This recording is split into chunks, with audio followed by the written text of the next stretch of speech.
An example of erotic forensics is when you have a news event like the Paris bombings, where everyone wondered, why did these people do this? Why did they kill so many people? What was the motive?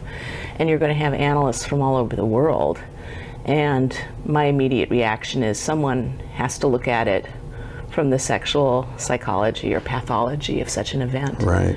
And when I read their manifesto, word for word, the attackers left behind a big letter, I was very interested in how they specifically picked a bohemian place. And they used many phrases and words about condemning what you might call free love or sexual permission.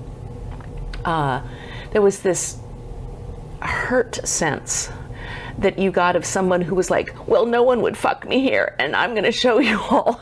That's a crude way of putting it, but that sensibility was clicking on my radar of sexual repression and sexual shame turning into anger and violence. And this isn't anything new to those who study human sexuality, but no one else was saying it.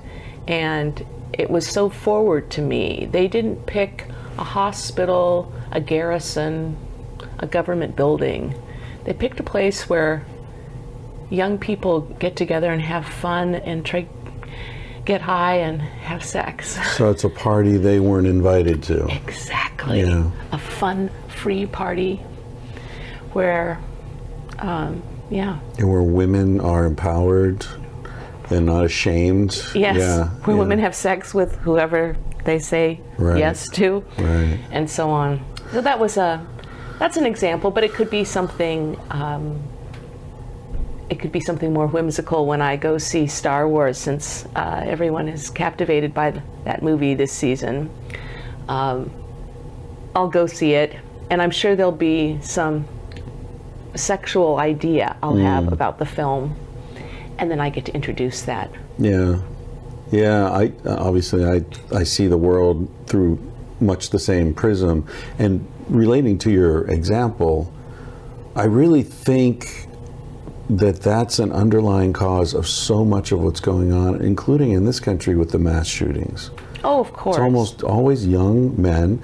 Who was the guy? Well, it's often explicit. The man who I'll die a virgin. Yeah, they'll die a virgin, or you have the angry older fellow, like the one who just shot up the Planned Parenthood parking lot. He didn't kill anybody in Planned Parenthood, but he killed lots of mothers and fathers and young people in the parking lot.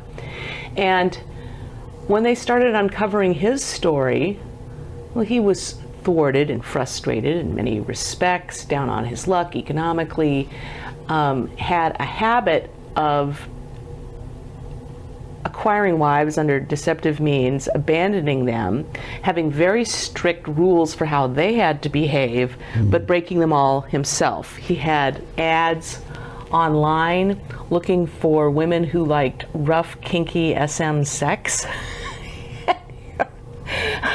And you thought to yourself, if only you could have had a healthy SM lifestyle. Wouldn't we all have been better off? But no, his rage, I mean, what a joke. He was screaming about unborn babies as he fired off his rounds, killing parents with young children who will now never see their mom and dad again. He'd already abandoned several children he'd had with his numerous marriages. It's unfair to keep remembering the stupid things they yell in their moment of ecstasy, because it's just so maddening.